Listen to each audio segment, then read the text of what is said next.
En el Teocalli de Cholula, José María Heredia.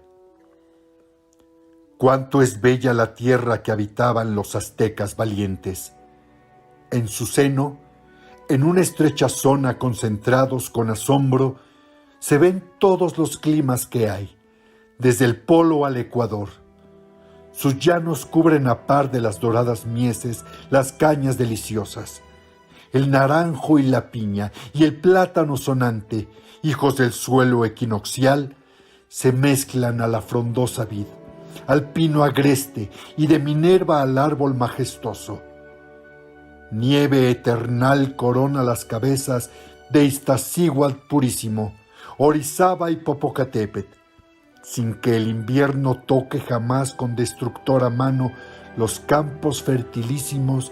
Toledo los mire el indio en púrpura ligera y oro teñirse, reflejando el brillo del sol en occidente que sereno, en hielo eterno y perenal verdura, a torrentes vertió su luz dorada, y vio a naturaleza conmovida, con su dulce calor hervir en vida. Era la tarde. Su ligera brisa las alas en silencio ya plegaba, y entre la hierba y árboles dormía, mientras el ancho sol su disco hundía detrás de Iztaccíhuatl. La nieve eterna, cual disuelta en mar de oro, semejaba temblar en torno de él. Un arco inmenso que del empirio en el cenit finaba, como espléndido pórtico del cielo, de luz vestido y centellante gloria, de sus últimos rayos recibía los colores riquísimos. Su brillo desvaneciendo fue. La blanca luna y de Venus la estrella solitaria en el cielo desierto se veían. Crepúsculo feliz, hora más bella que el alma noche o que el brillante día, cuánto es dulce tu paz al alma mía. Hallábame sentado.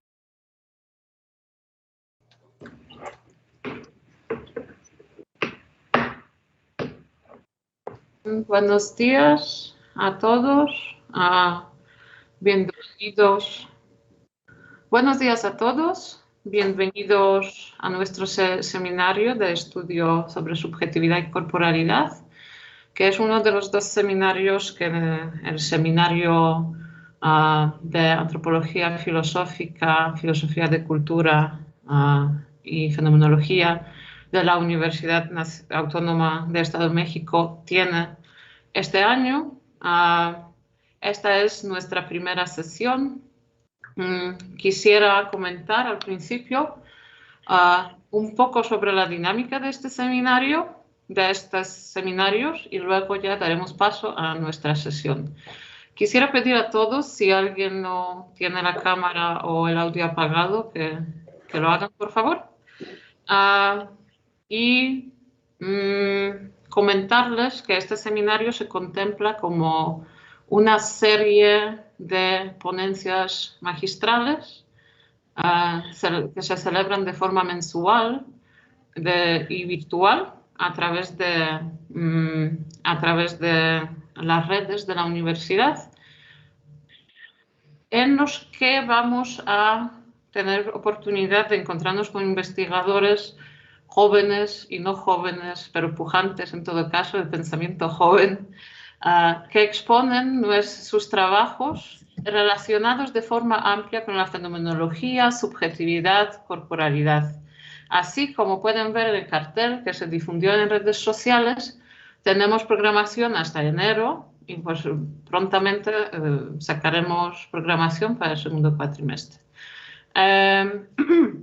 La dinámica que hemos pensado y que ya el año pasado nos daba bastante fruto, nos pareció bastante buena, es que invitamos a un investigador que comentará sobre su investigación reciente y proponemos a otro investigador de intereses afines para que replique sobre la investigación, dando así paso a una discusión mucho más rica y matizada, creemos.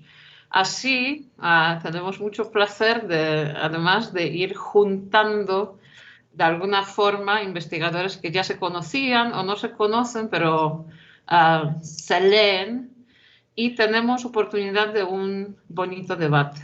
Entonces, la estructura general de los seminarios va a ser una media hora, 40 minutos para el ponente, 20 minutos más o menos hacia media hora para el replicante. Suena raro lo de replicante. Y luego abrimos la discusión a todos los que estén aquí o los que nos están siguiendo en redes sociales. Comentarles que la grabación se está transmitiendo en vivo a través del canal de YouTube. ¿Vale? Y con eso doy pie a la presentación de nuestros primeros ponentes. Por un lado tenemos a James Jardine, que es investigador postdoctoral en la Universidad de Jyväskylä, en Finlandia. Es miembro del proyecto MEPA, en el que investiga desde óptica fenomenológica los encuentros patológicos en los que se vislumbra la deshumanización o la inferiorización del otro. Lo trabaja en el proyecto de investigación de Sara Heinemann, también filósofa conocida. James Jardine se doctoró hace 4 años o 5 con Dan Zahavi en Universidad de Copenhague con una tesis sobre empatía en Husserl y más allá de Husserl. Ahora mismo podremos ver en breve su más reciente publicación, que se titula Empathy, Embodiment and the Person, Husserlian Investigation of Social Experience and the Self, que se editará en la prestigiosa editorial de Fenomenológica, ¿vale? De Springer. Por otra parte, tenemos al doctor Ignacio Quepons, quien viene con nosotros desde Universidad Veracruzana. Es doctor en la filosofía por la Universidad Nacional Autónoma de México. Actualmente es director del Instituto de Filosofía en la Universidad Veracruzana. Realizó estudios de doctorado en la Universidad de Colonia, fue investigador postdoctoral en Seattle y actualmente pues, es investigador de tiempo completo en el Instituto de Filosofía. Muy bien, yo les decía que son esos investigadores cuyos caminos se cruzan en varios temas. Aquí tendremos, espero, una muy rica conversación sobre temas como invisibilidad social, que es el tema de nuestra charla, y emociones, y espero que mucho más. Okay, now this part is going to be in English. James, I've already introduced you. So without further hesitation, please, be welcome to our seminar. It's a real pleasure that you can be with us and inaugurate the cycle of our conferences. And so the topic is social invisibility and emotional blindness, okay? You've got, half an hour for sure, and then let's see what happens. I already explained the dynamics, so we go from that. Okay, thank you. Fantastic, thank you. Many thanks, Agatha. And it's really such a joy and an honor to be here with you all today, and I'm greatly looking forward to discussing some ideas with you now. So I will be now sharing my screen. Hopefully this will work. Is that okay? Yes, it works. Excellent.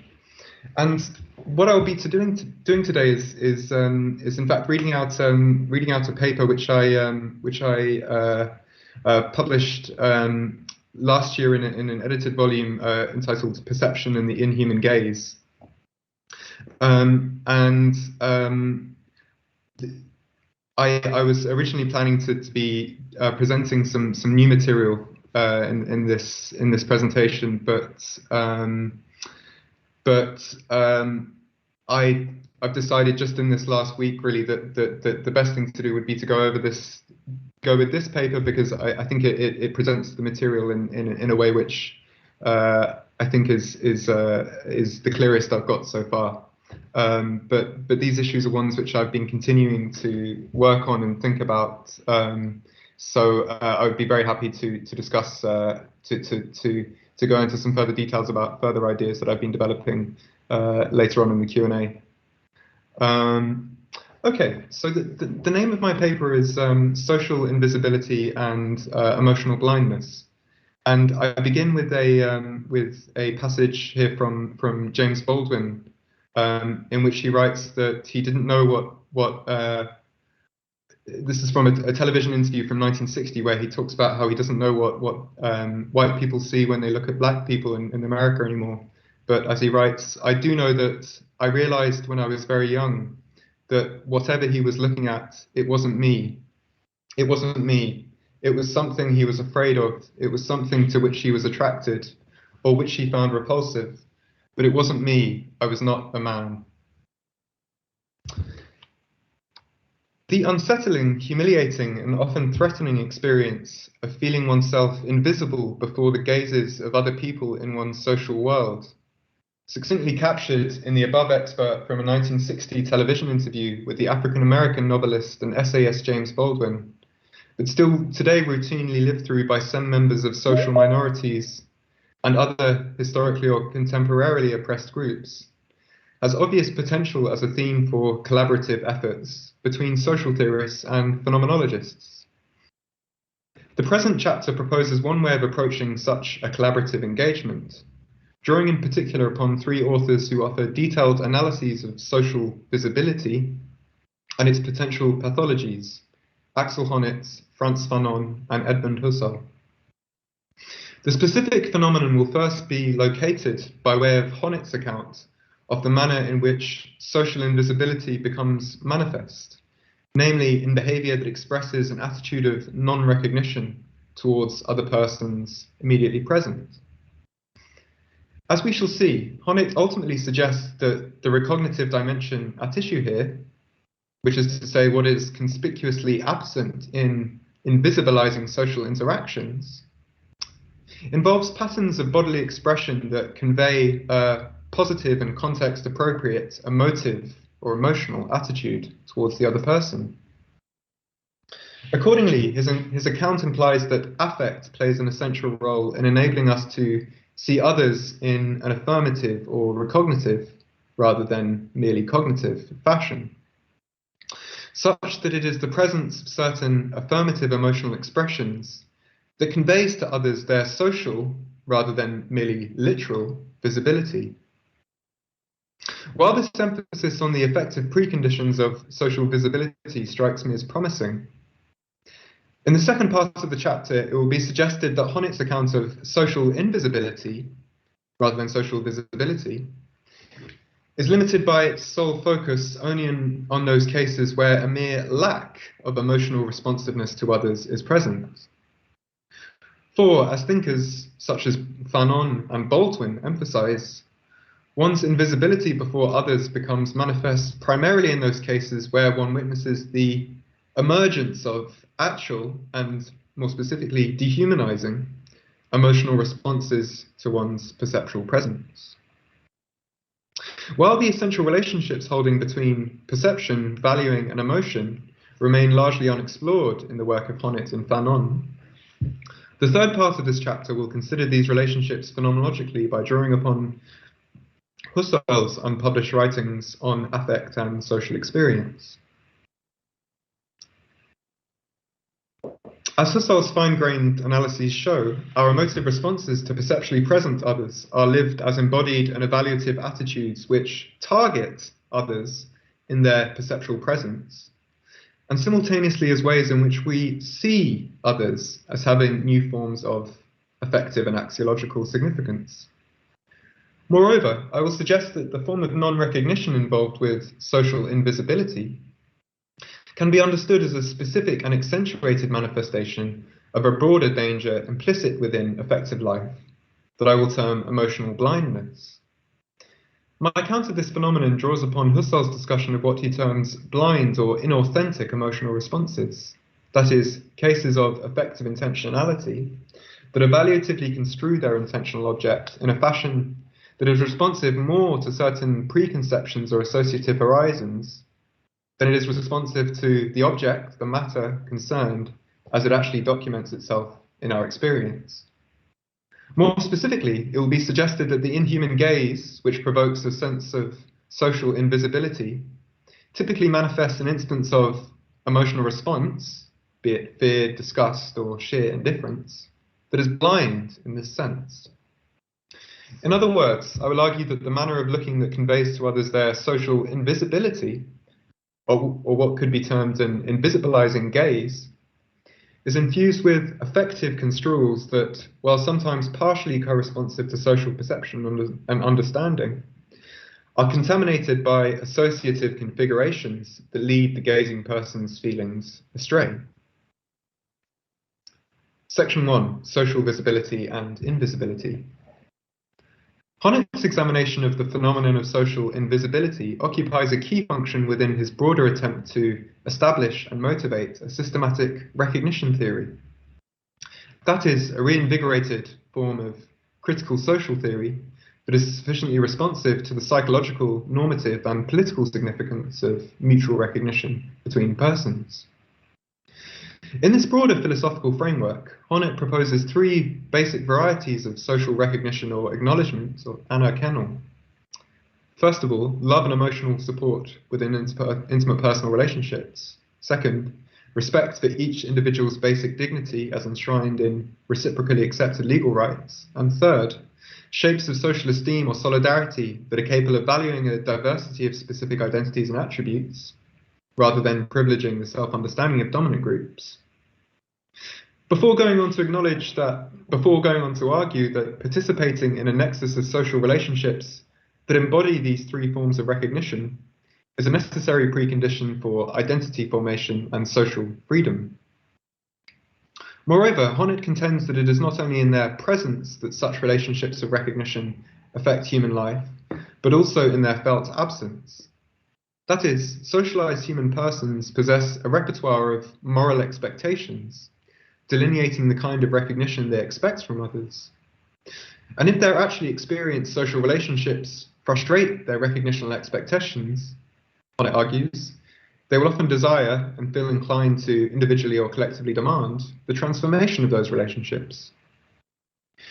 The task of Honnet's recognition theory is then to develop a more general account of the role played by mutual recognition in partially constituting autonomous and fully satisfying human agency, but at the same time to gear this theoretical framework towards the thematic elaboration of a number of far-reaching dissatisfactions with historically constituted recognition orders, including grievances that have not yet been given explicit political articulation. By means of such elaboration, Honnet's recognition theory ultimately aims to contribute to the critical development of various political demands, particularly as advanced by progressive social movements seeking to challenge and transform facets of the prevailing social order, which Honnet thematizes as struggles for recognition. Since he takes the phenomenon of social invisibility to involve the denial of, as he puts it, an elementary form of recognition, elementary primarily because its absence or presence is, as we shall see, already exhibited at the prediscursive level of immediate and involuntary bodily expression. The task of providing a compelling account of this phenomenon is clearly of urgent importance for his broader critical theoretical projects.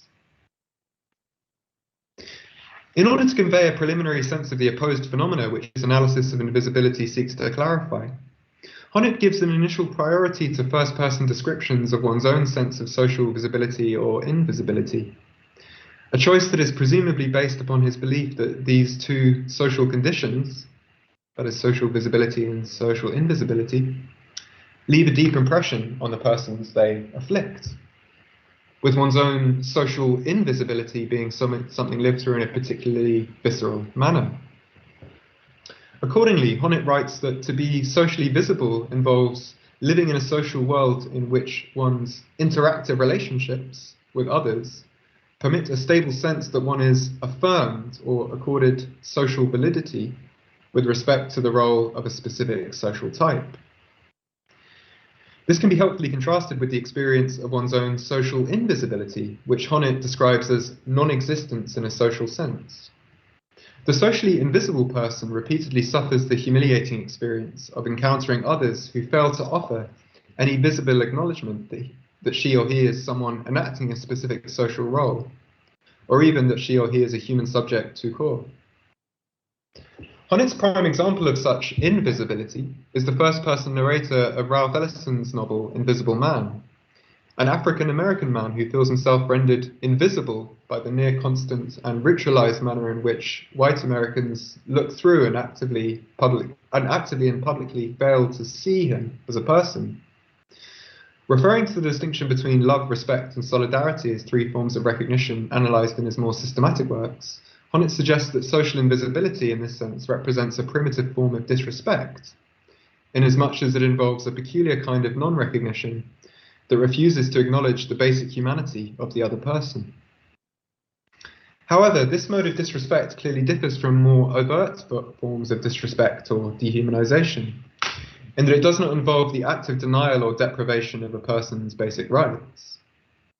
Honneth's task in his analysis of invisibility is therefore to elucidate what is involved with the specific form of disrespect that generates, in the person disrespected, such a sense of non-visibility. In setting out to achieve this task, Honneth first emphasizes that at least when contrasted with a more strict notion of invisibility, one that would characterize only those entities that entirely lack any visual presence and availability for perceptual judgment, the kind of non-visibility to others reported by the narrator of Invisible Man must be understood as involving invisibility in a somewhat metaphorical or figurative sense. Experiencing one's own social invisibility before others is not a matter of taking oneself to be wholly invisible to another person in a more literal sense, since it does not entail being completely absent from the other's visual field. Correlatively, Honneth draws a distinction between literal visibility and what he calls figurative or social visibility, and aims to clarify what is absent in cases of social invisibility by investigating what more is required, in addition to mere literal perceptibility, for the emergence of social visibility in the context of an interpersonal encounter. Importantly, Honneth claims that the additional recognitive ingredient required for social rather than literal visibility will not typically be a particular kind of speech act, one that would perhaps verbally affirm the other person's visible presence or social validity. Rather, it is often through non-linguistic forms of bodily expressivity, as Honneth puts it, enhancing or entirely replacing speech acts, that others impress upon us our visibility or invisibility in a social sense, since social statuses of this kind can be conveyed without any linguistic communication being necessary. Accordingly, Honneth suggests that paradigmatic instances of social invisibility involve interactions where one person fails to exhibit before another certain context-appropriate bodily gestures and facial expressions, and that the absence of such behavior is significant for our sense of social visibility because it serves to express not merely a perceptual grasp of our spatial presence, but a certain kind of evaluative affirmation that we ordinarily expect from other people. And Honneth offers the following examples of such non-linguistic expressive gestures. He writes, even adult persons usually make clear reciprocally in their communications, through a multitude of finely nuanced expressive responses, that the other is welcome or deserves special attention. For instance, a friend at a party is worthy of a sparkling smile or a strongly articulated welcoming gesture. And he continues with some other examples of this. Now, in Honneth's discussions of such recognitive gestures, a number of intriguing claims emerge, although for the current purposes, it will suffice to focus on just two. On the one hand, Honneth argues that such bodily movements can be described as a kind of meta-action, in the sense that they make it clear to the other person that their agent is willing to act in a particular type of way towards them in the future, hence allowing the other to form an expectation of the kind of treatment she will be in for as the encounter unfolds. Thus, as Honneth puts it, a welcoming gesture among adults expresses the fact that one can subsequently reckon upon benevolent actions, while the absence of gestures of recognition suggests, in the space of the encounter, that the other must be prepared for hostile actions. And I have a further example of this taken from Audre Lorde's work, but I'll skip forward as we're short on time. On the other hand, in addition to this sense of the recognitive gestures providing a kind of indication of the sort of behaviour which is about to follow in the course of the interaction, Honneth also seems aware that, in noting that recognitive gestures serve to convey their agent's willingness to act in a certain kind of way towards the other in the future, we have not yet fully accounted for the temptation to describe such gestures as giving expression to the other person's visibility. Of course, one could always seek to dismiss the implication that such gestures betray anything significant about their agent's way of perceiving the other person concerned. An implication which may, after all, simply be generated by a loose and entirely metaphorical usage of the terms visibility and invisibility in relation to such gestures. But this is not the path that Honneth pursues. Rather, he ultimately argues that regarding the kind of recognition at issue here as involving visibility in a wholly metaphorical sense alone is an untenable solution. And rather, what he argues that what is required, at least for the sphere of interpersonal relationships, is rather a broadening of our very concept of visibility, such that it necessarily requires recognitional as well as merely sensuous and cognitive aspects. More specifically, he suggests that the kind of recognition that the gestures discussed here serve to express should be understood as a kind of evaluative perception in which the worth or value, Wert in German, of the other person is directly given. Now, Honneth draws upon a number of philosophical and empirical resources in support of his proposal that elementary recognition involves a crucial dimension of evaluative perception. But for the present purposes, it will suffice to indicate two central motivations for such a claim. First, while such recognitive gestures as sparkling smiles and welcoming nods of the head convey a normative significance that is embedded within the evaluative vocabularies of a social world, and in this sense involve a kind of appraisal of the other person's value or worth, one that further implies a practical willingness to treat the other in a certain fashion as the encounter unfolds, it is nevertheless the case that the recognizing subject does not ordinarily live through an episode of deliberation in which an evaluative judgment is formed on the basis of justifying reasons. Indeed, if such an episode of deliberation were to occur prior to the extension of a recognitive gesture, the person to whom this gesture was extended may well be left with a somewhat uneasy and insecure sense of his or her own social visibility. The attitude of evaluative appraisal conveyed by the recognitive gesture therefore appears to be one of a direct or immediate variety. And conceiving of this attitude as an act of perception therefore looks, at first glance, more phenomenologically plausible than understanding it as an intellectually formed value judgment.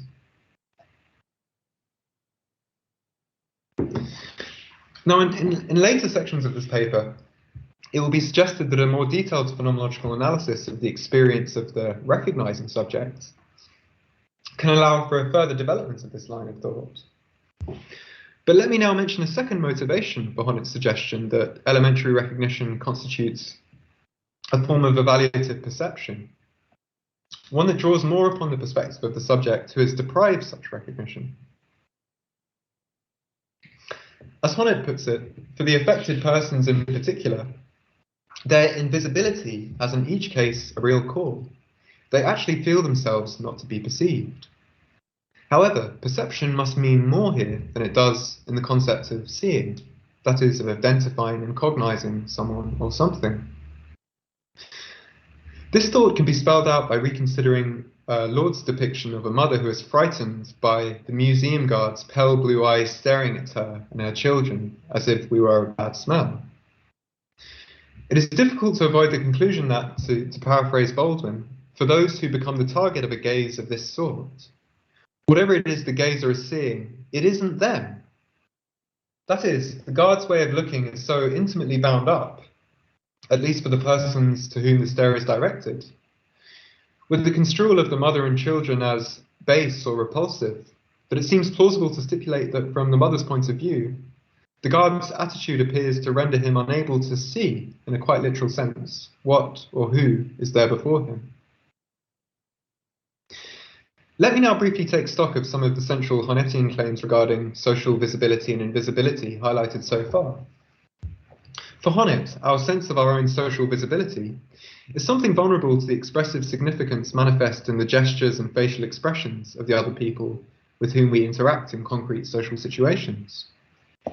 More precisely, this social visibility is threatened or undermined, leading to the distressing condition of social invisibility, in the absence of gestures on behalf of others that serve to convey not merely our own perceptibility in a literal or sensory guise, but also that we have been noticed by others in a more affirmative or evaluative sense. Part of what this means is that such recognitive gestures involve a motivational willingness to treat others in what Honnet describes as a broadly respectful or benevolent fashion.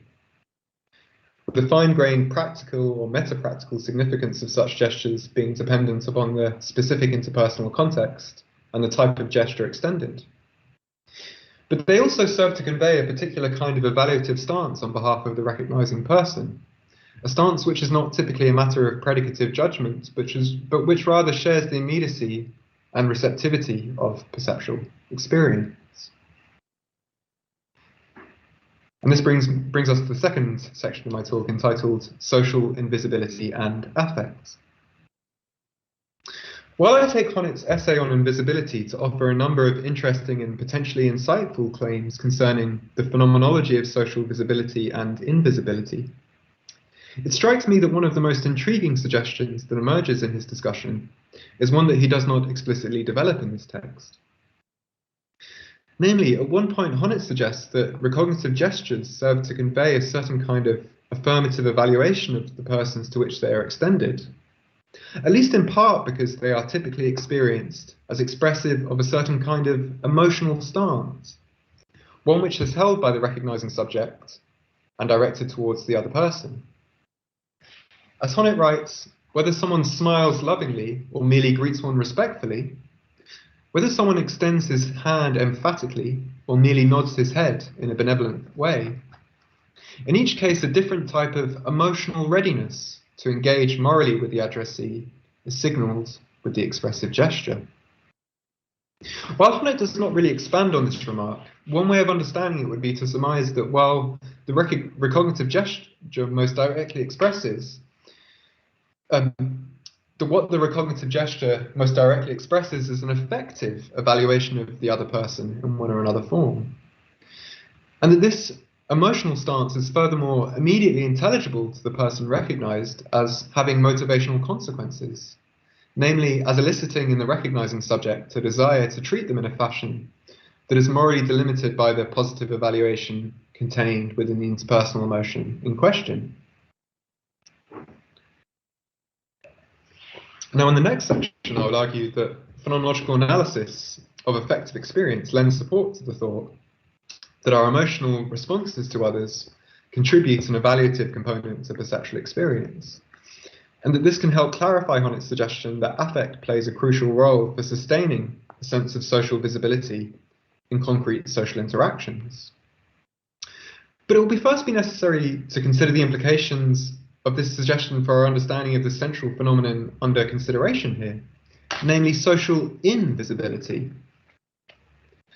Now, a peculiar lacuna of Honnet's article is that, despite his detailed analysis of what is involved with the gestures and attitudes required for social visibility, the kind of behavior that portrays others as socially invisible is described in merely negative terms, namely as involving the simple absence of recognitive gestures.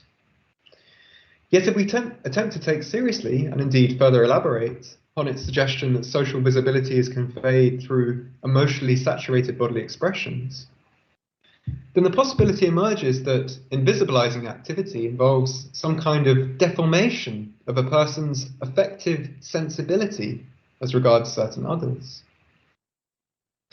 While Honnet does not concretely spell out what such a deformation of affective perception might involve, or indicate in positive terms how this affective deformation could become salient as denying visibility in the context of an interpersonal encounter. Danielle Petherbridge has recently offered a crucial supplement to Honnett's account that sheds light on just this issue.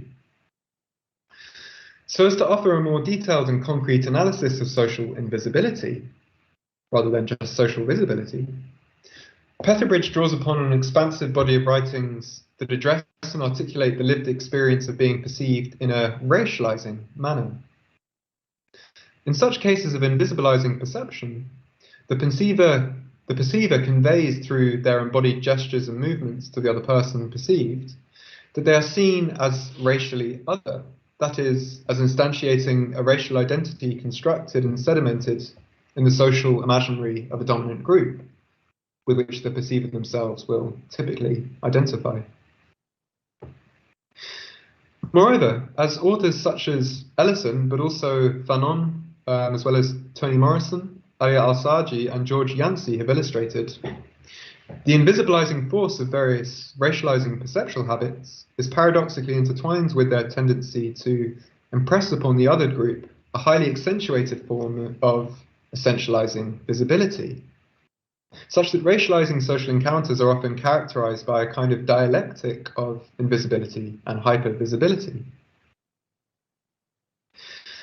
Building upon Petherbridge's rich and rewarding discussion, I would now like to explore one aspect of the invisibilizing gaze that, by my estimation, Petherbridge underemphasizes, namely that racializing perceptual comportment often involves forms of bodily expressivity that, rather than intimating a total absence of emotional responsiveness, rather actively convey specific, though distorted and alienating, emotional responses to the racialized person.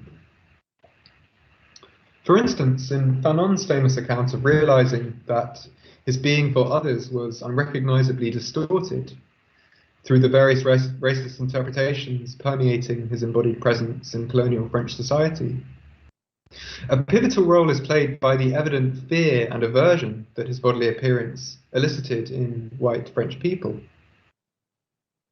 At least in this case, the invisibilizing behavior does not betray a total absence of emotional responsiveness, but rather intimates an effective evaluation of the other person that actively construes her or him as base, threatening, or repulsive. Accordingly, the affective states of the person gazing is not merely inhibited by, but rather constitutes and projects a culturally sedimented and racializing interpretation of the other person. While this emotive attitude is, in a sense, crudely elicited by the perceived person's bodily appearance, it also further configures his or her bodily presence to the perceiving subject through the functioning of certain culturally sedimented emotive habits. To adopt Fanon's fruitful technical vocabulary, my suggestion here is thus that such emotive habits play a positive and constitutive role in imposing upon the racialized subject's lived body what Fanon describes as a historical racial schema. Seen from a broader perspective, the sociocultural formation of such habits within individual persons serves to disseminate and reproduce societal patterns of non-recognition and invisibility, patterns that are lived through viscerally by the persons who are thus racialized in their respective social nexus. Okay, and this brings us to the third part of my talk, Husserl on emotional blindness and the phenomenology of affective experience.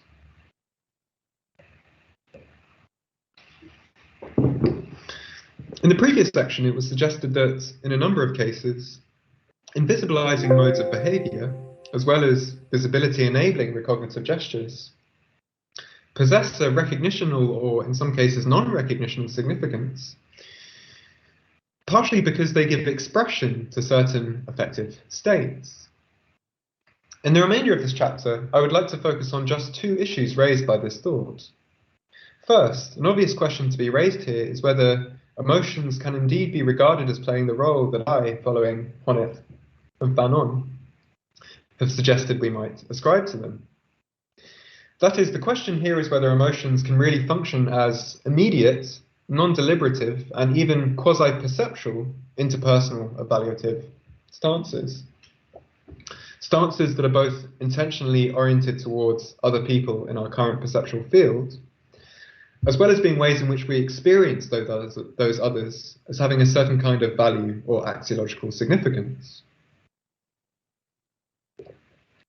Moreover, if it is granted that emotions can function in this way, then a further salient issue emerges, namely that of the different personal and social circumstances that account for why we sometimes emotively recognize others, while sometimes denying them recognitive visibility.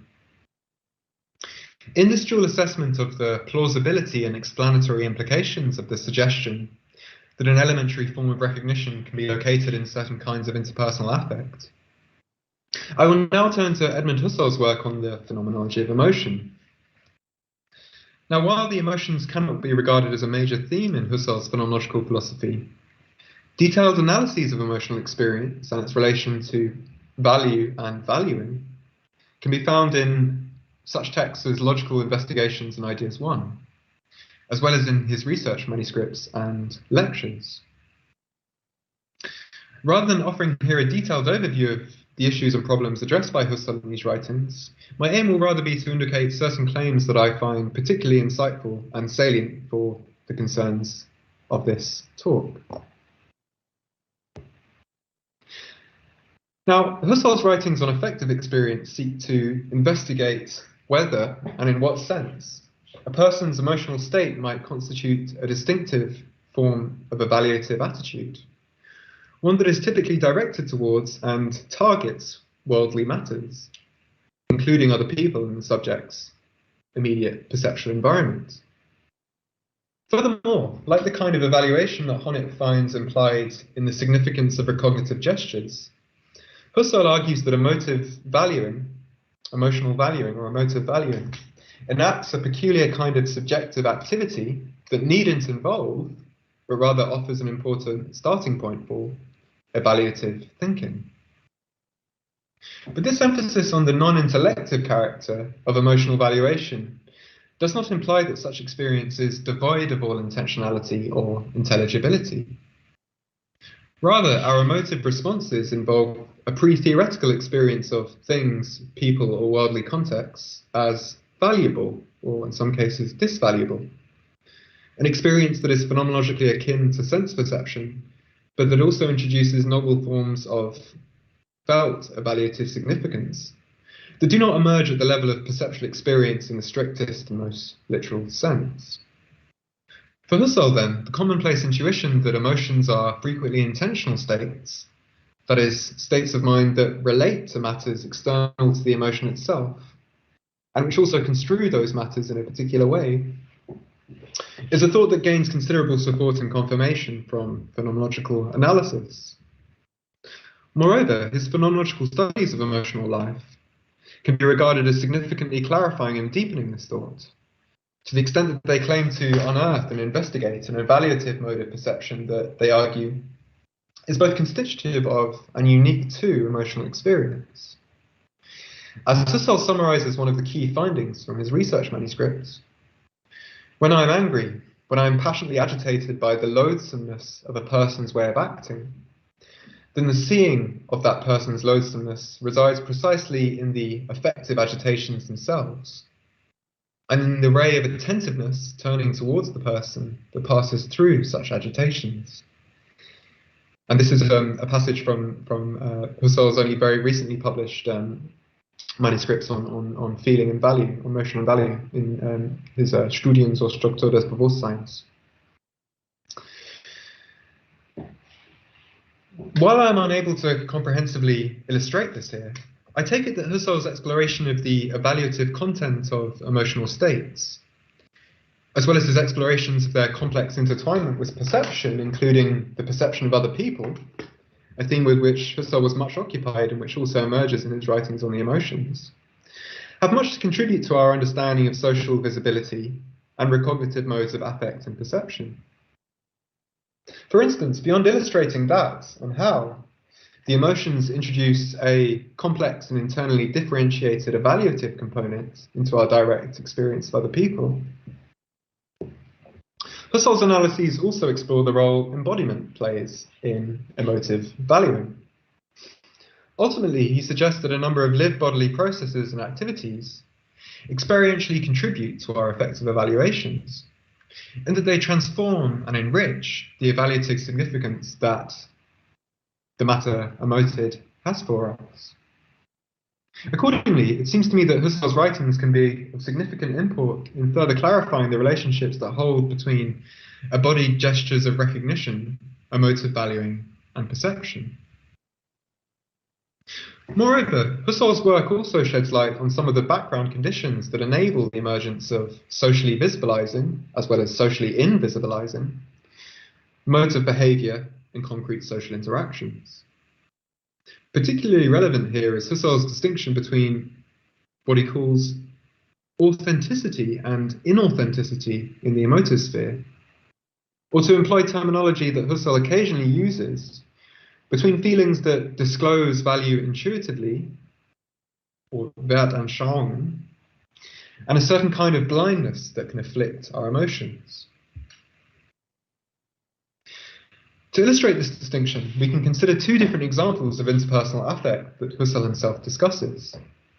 As an example of authentic or value-disclosive feelings, consider the case of speaking with a person to whom one already has a profound affective attachment, and feeling uplifted by joy as one witnesses their familiar and beloved personality become manifest in their spoken words, tone of voice, and distinctive facial expressions.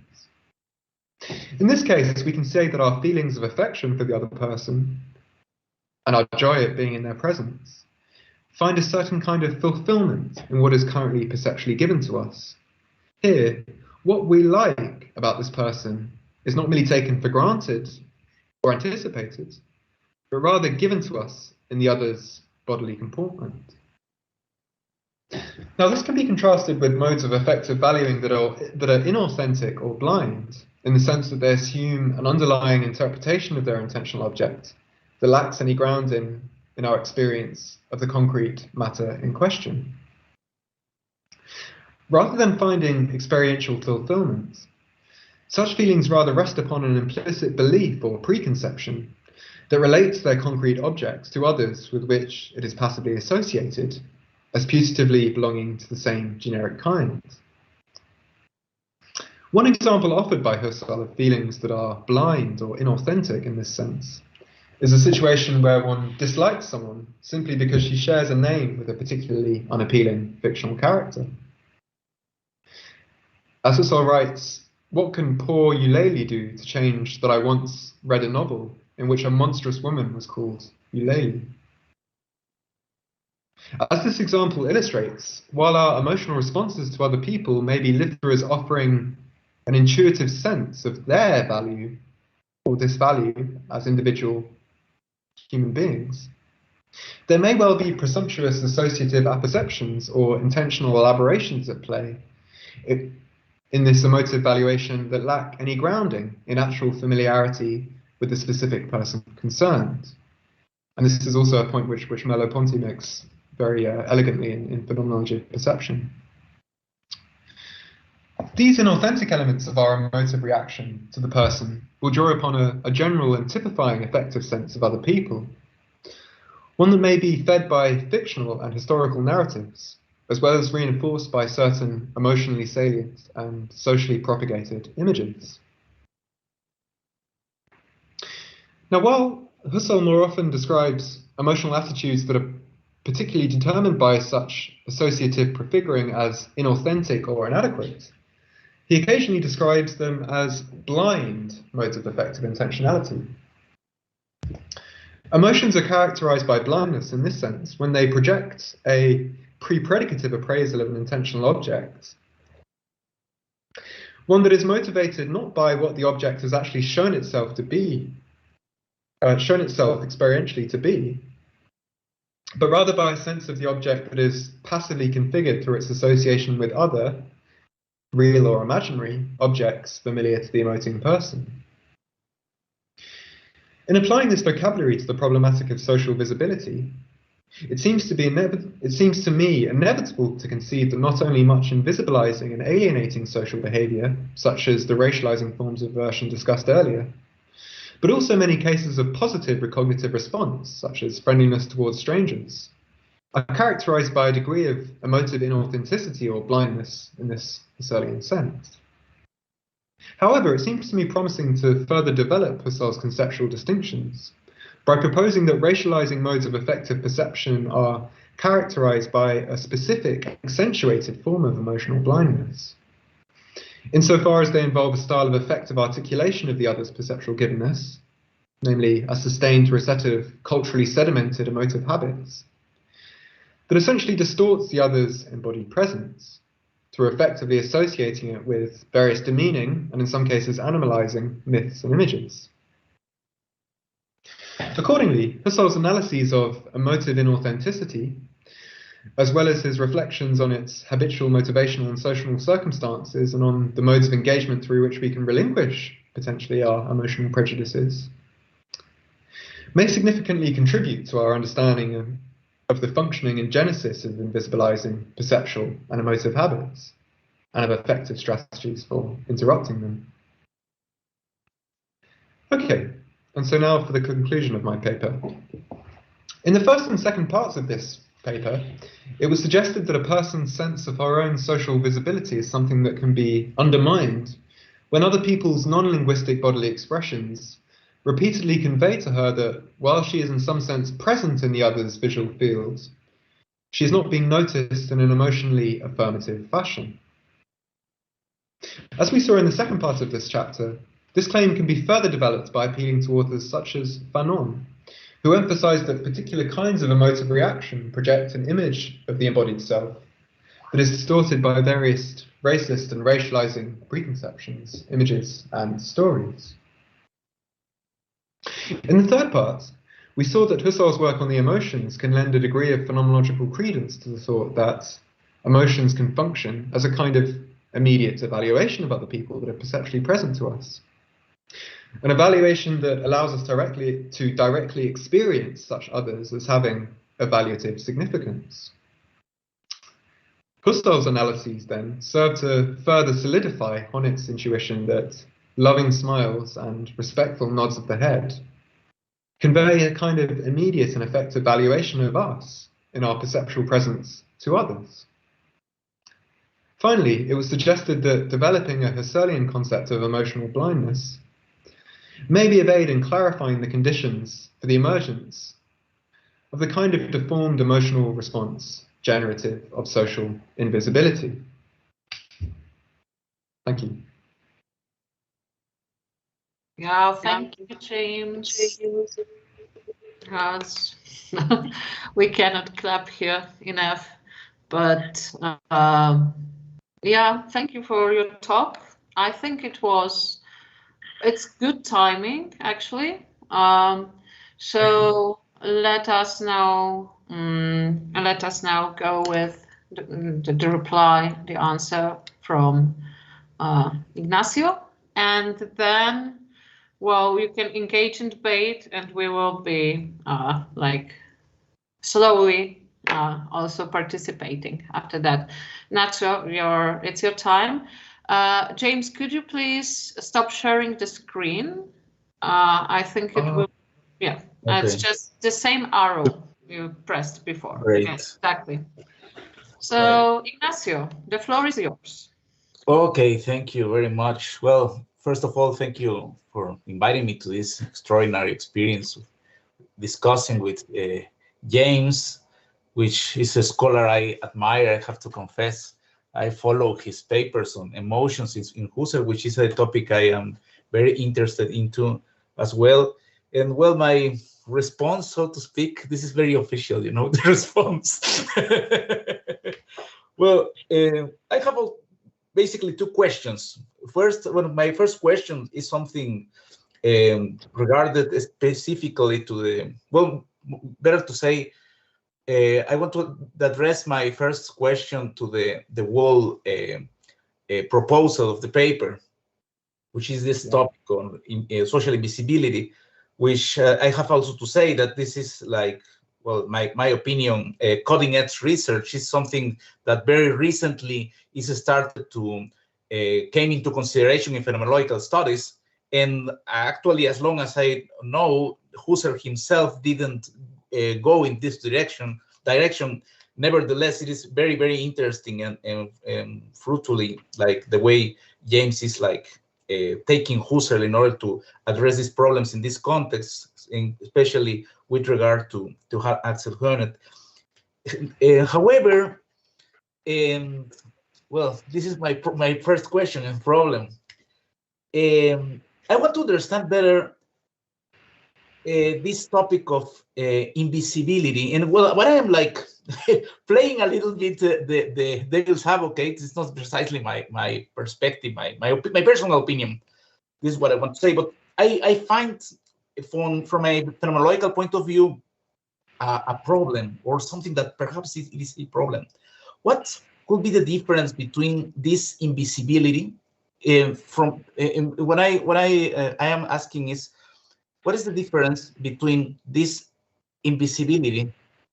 And I am taking as when I'm following your example, this James Baldwin quote, and what it happens with, or what perhaps better to say, what is the difference between this gaze of invisibility and the gaze of over-visibility, perhaps, so to speak? I am like inventing this word, so and I am not English, and like natural English speaker, so perhaps it doesn't make sense, but I think it's understandable. What happens with someone who has over-visibility? And my example is pretty awful, but it comes from a movie. So my example comes from the movie, Der Untergang, this film in German, which this is Downfall, I think it's in English, right? So the very famous movie about Hitler. And what is interesting in this movie is that the narrative shows two faces of this fellow.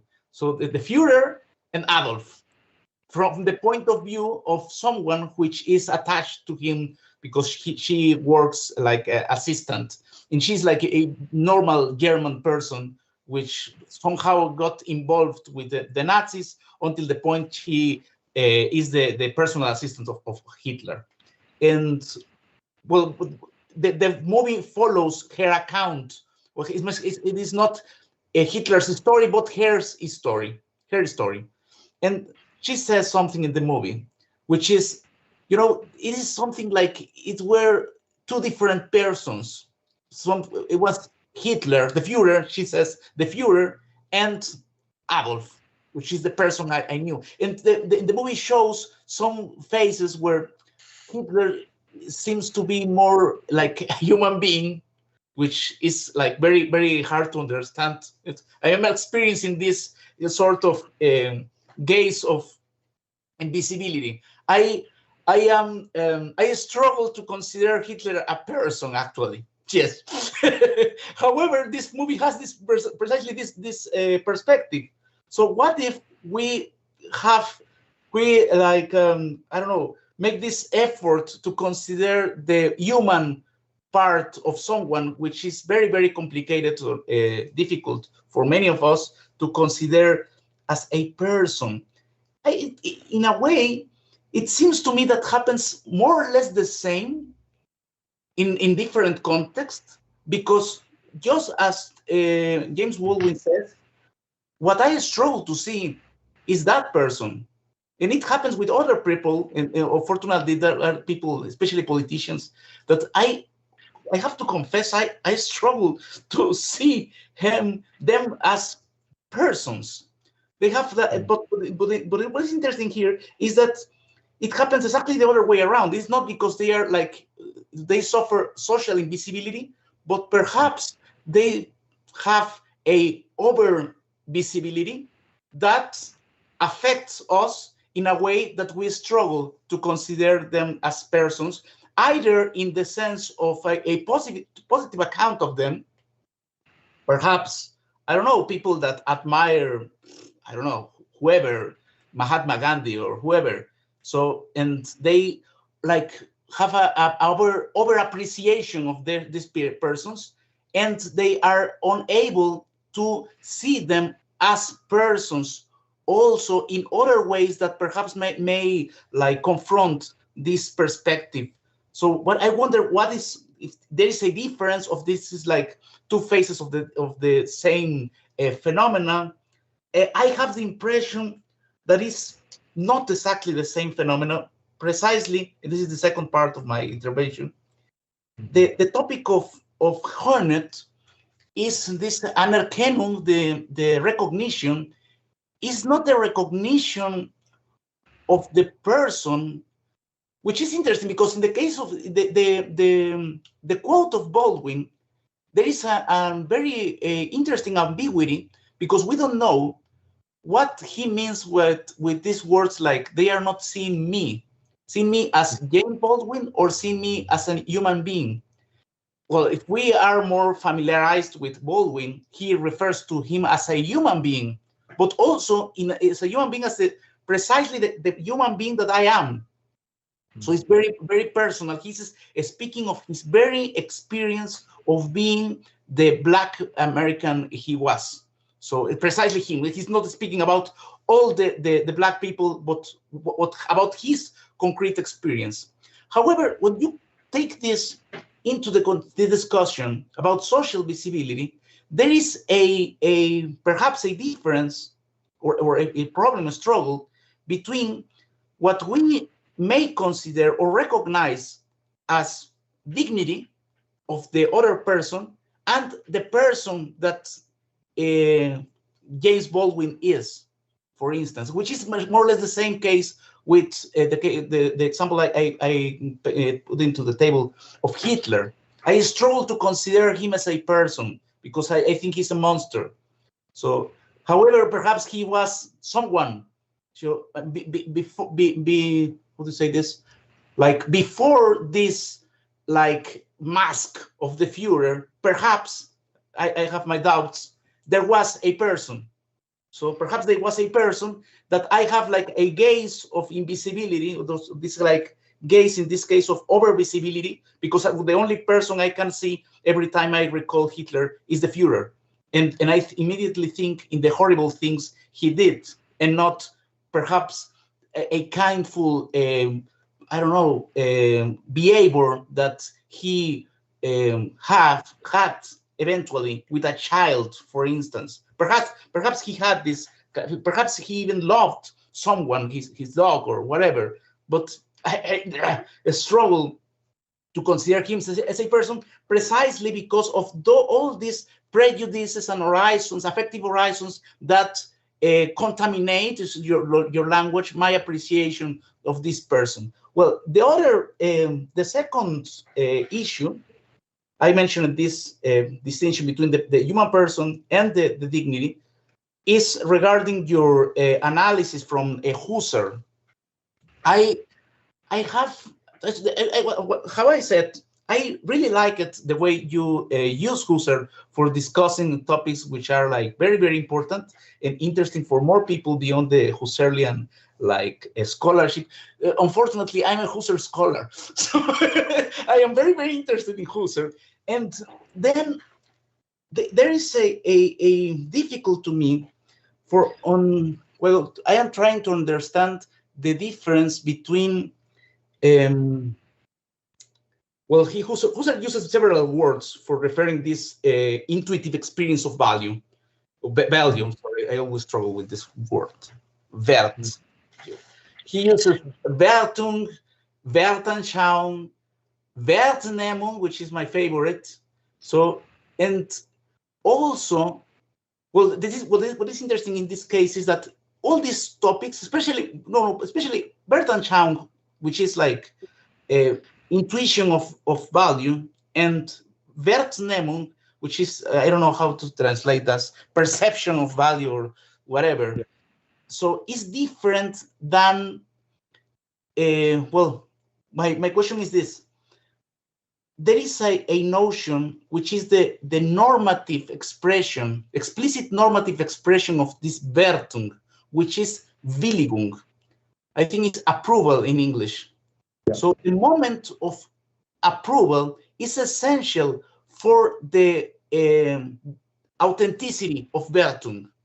Yeah. So whether I am valuing or evaluating correctly, So it's something that it is impossible to see in the immediate experience of a feeling affecting me, which is, well, in your other examples, like a bad smell, I immediately have like this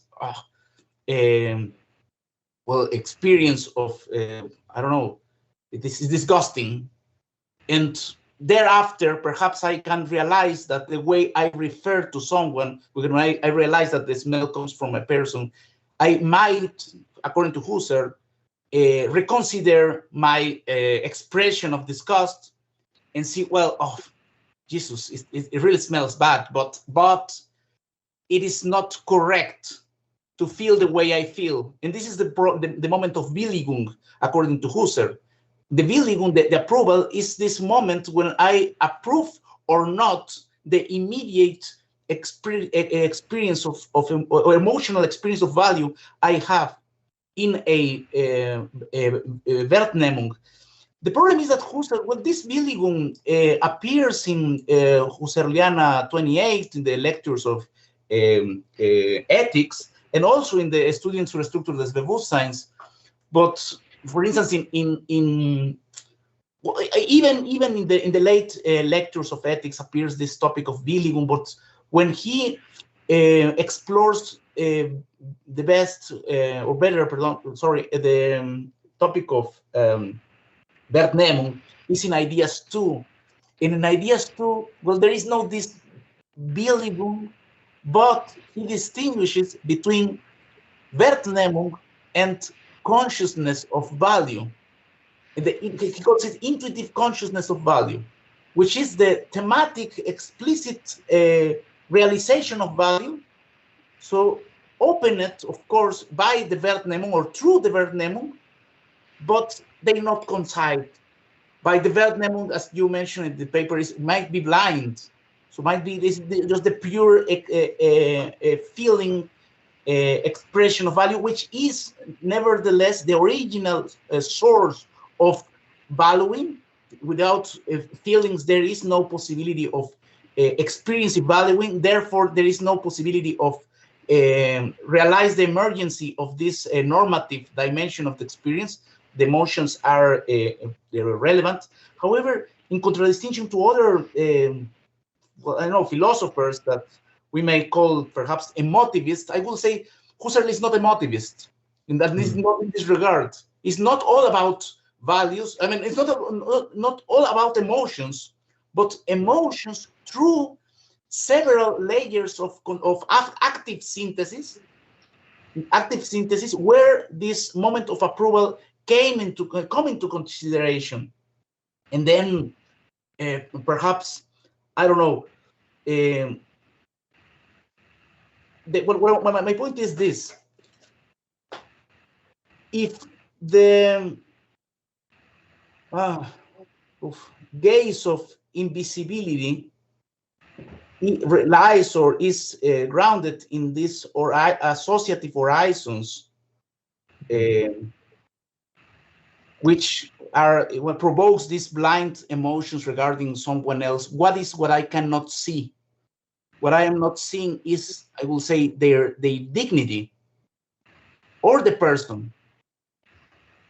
I don't know. So I mean, I understand the point. Your point is the point of Baldwin, and you both are very optimistic about the idea of if I realize the humanity of someone as a person, I immediately will like consider this level of regarding to their dignity. The problem, perhaps this is a third and last comment in my part, is that certain values, such like dignity precisely, is very difficult to have a positive emotional account of them. So I can emotionally feel joy or feel beauty or feel other, I mean, that those values that are like easily experienced through certain emotions, but how does it feel dignity? not dignity. I will say dignity feels as its opposite. I feel when someone is with its lacks of dignity, or I lacked when I realize the lack of recognition of the dignity of someone else, I experience indignation. Then I can have an emotional experience of this kind of values. Then my point is whether there is not something about dignity which essentially makes us primarily blind to recognize it. I mean, it's not something that is just like a contamination of my prejudices, but it is not easy to recognize. It is not immediately easy to recognize the dignity of someone else. It seems to me that I am, of course, not trying to justify racism or those attitudes. Of course not. They are awful and unacceptable. My problem is that from the point of view of the experience, perhaps there is something about our struggle to recognizing dignity of other persons that affects not only the way we have this emotional experience regarding this gaze, but also the way it is visible, the dignity itself. So it should be present, according to a Husserlian account of values, as through positive emotion, positive emotional account, but it's not the way it happens, I will say. And perhaps that is one of the reasons that grounds, or it is involved in this experience of social invisibility with regard to the dignity of certain groups. But I don't know, I mean, it's just like some thoughts that came to me before reading your excellent investigation. Thank you very much. That's it. I just want to know what you think about this. And sorry about my bad English, sorry. No. Thank you so much for taking the time to engage with my paper in that show. It's a real honor to have you responding to me, and thanks so much for these excellent reflections and questions. Really helpful for me. I guess where to begin? Well. Also, just as a kind of a brief note in addition to in relation to some of the things you were saying at the very beginning about whether Husserl kind of goes in this direction. Of course, I mean he doesn't go in this direction in the sense of really engaging in the kind of investigations that Honneth and Fanon are in terms of trying to understand these kind of social pathologies of how we experience and relate to one another. He doesn't really do that in any kind of identifiable way, I don't think. But I do think that there are so many elements in his thinking which I mean allow us to better illuminate this phenomena, I think. I mean, so for one, I mean, just one kind of particular example which I don't discuss at all in this paper is I mean, he argues, I mean, in Ideas 2, for instance, but also in other texts in the into subjectivity manuscripts and other places, and Cartesian meditations as well, that it's really through the reciprocal experience of others that I first understand myself, that I first encounter myself as a human being. And so there's clearly a sense in Husserl that this notion of social visibility is very, I mean, is basically present in his writings insofar as he highlights that the way in which my self-understanding, my self-conscious as a human being, my human self-consciousness is something that is deeply and essentially mediated by my relations to others. So that there is already, I mean, if you like, a kind of somewhat Hegelian element in Husserl there, which puts him, which allows him to be put into conversation, I think, with thinkers like Honneth and Fanon. Although, of course, there are lots of interesting and important differences between all of these different thinkers. So yeah, that was just a kind of a side note. But in terms of yeah. So well, let me begin with this notion of this distinction between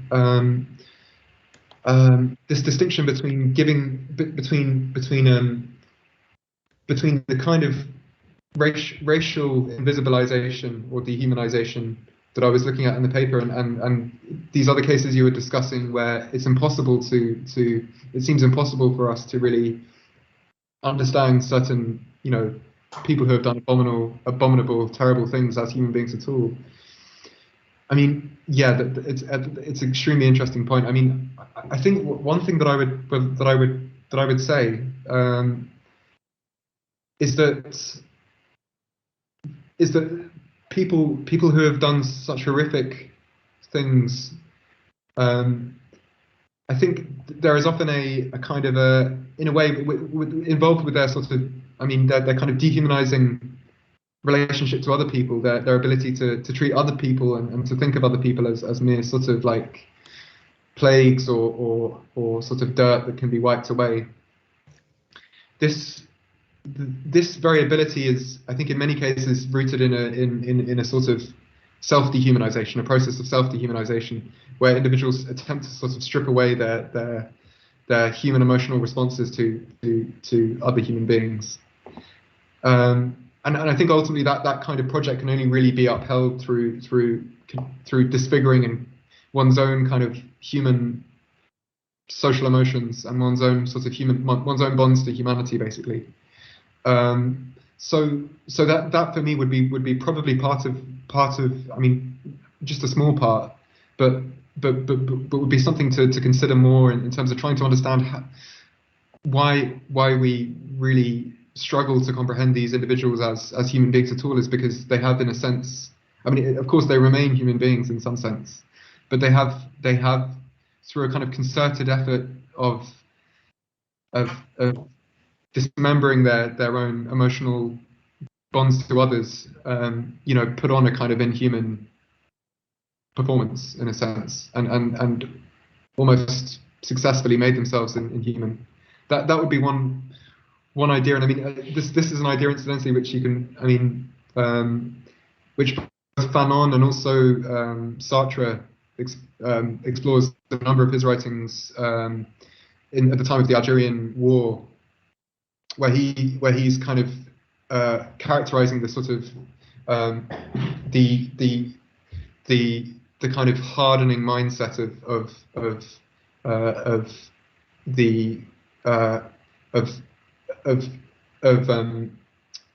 some of the Europeans in Algeria at that time, where they were really kind of basically only able to really sustain living in this kind of societal framework in which they were embedded and which they were massively gaining from, through kind of cultivating this sort of stunted sensibility towards the people in Algeria, where they basically they couldn't go so far as wanting to annihilate the people, because then the whole system would no longer exist. But at the same time, they had to kind of stunt their own deeply human tendencies to at least sometimes acknowledge the people they were dehumanizing as inhuman. And so, as he puts it, and he's drawing here, I think, upon Albert Memmi's work as well, that in order to dehumanize the others, they had to basically kind of dehumanize themselves. And one can find similar ideas in many of Fanon's writings as well. So that's kind of one sort of point I wanted to mention. I mean, it'd be interesting to discuss further. But so, in terms of your question about yeah, well, a really, I mean, crucial point that you made regarding, basically whether so what is kind of what sort of recognition of humanity is sort of distorted or kind of fails to function in these kind of cases of invisibilizing or dehumanizing another person. Well, yeah, I mean, it's a really, really tricky and complex question, I think. I mean, but basically, one way in which I would try to address this from a basically Husserlian point of view, and this would be drawing upon Husserl's ideas on and his analysis of empathy and the form of empathy involved with experiencing other people, is that what in Husserl's analysis, and I think this is really quite insightful, what is involved with really taking another person to be an individual human being or an individual person. This is what he calls in some manuscripts from the 1920s eigentliche Einfühlung, authentic empathy, or he also talks about eigentliche Fremdwahrnehmung, a kind of authentic perception of the other. But what this involves is a kind of basically an openness to imaginatively or kind of, maybe imaginatively is not the right word, but sort of empathetically understanding the individual person in their specific life history and their actual motivational context. So attempting to really kind of bring to life how the other person experiences the world and how this is embedded in their sort of living personal history. And for me, I think that this is really what is distinctive about being open to others as people, is a kind of willingness to engage in that kind of activity of understanding another's individual personality and personal history, rather than simply kind of resting upon kind of external and exterior associations and typifications. Now, of course, I mean, in many cases, it's actually to some extent quite rare that we really actually do that, and we really actually attempt to really kind of humanize and acquire an individual understanding of another person. At least in anything like, a kind of really discerning depth. That's quite rare. But I think at the same time, what is crucial for me that is sort of lacking. I mean, what is one of the kind of dehumanizing facets of these sort of emotional stereotypes and effective habits, insofar as they govern our engagement with other human beings, is that they basically make that kind of understanding impossible from the outset. So they kind of create a sort of a fundamental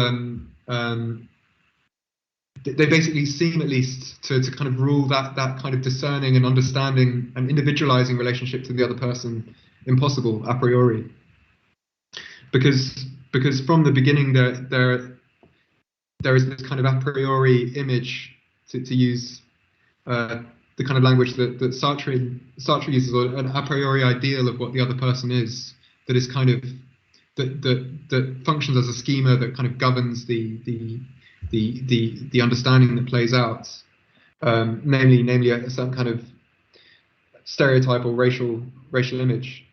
And in particular, this I mean, what Fanon, who's drawing upon Sartre in this regard, and Sartre's analysis of anti-Semitism, points out, is that in certain kinds of racist, in certain instances of racism, and he's of course thinking of anti-black racism, because the scheme is not simply to do with a kind of abstract idea of what the person is and what the person is thinking, but is rather deeply embedded in kind of in perceptions of bodily features within the kind of dominant culture. This makes it all the more impossible, both for the person who suffers racism, and also for the person who has these certain kinds of racist habits, to sort of look beyond and transcend these kind of preconceptions. So what I mean, and actually now I'm sounding more pessimistic than I want to sound, because I don't think that I think that the point is not that these kind of effective habits can't be overcome, but rather that they do they can come to structure elements of our experience of others in a way which can create specific challenges for interpersonal understanding and interpersonal engagement in a kind of rich and robust sense. So all of that is kind of a way of highlighting that I mean, for me, the question is not so much to do with a kind of abstract concept like human dignity, which I agree is basically something that is imperceptible, but it's rather to do with understanding. I mean, for me, it's rather to do with understanding how specific kinds of obstacles can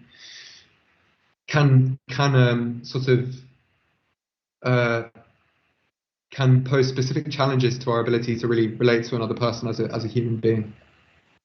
In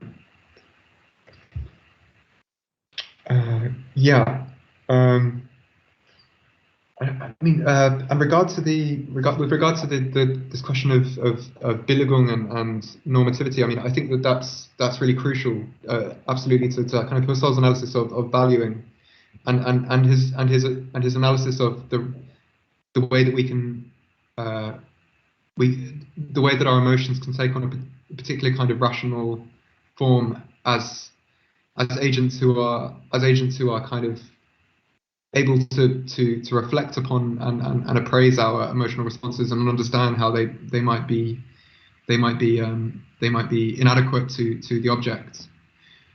I mean, so my understanding of that this process of Billigung, though, is that it's not an essential element of emotional experience per se, but it's rather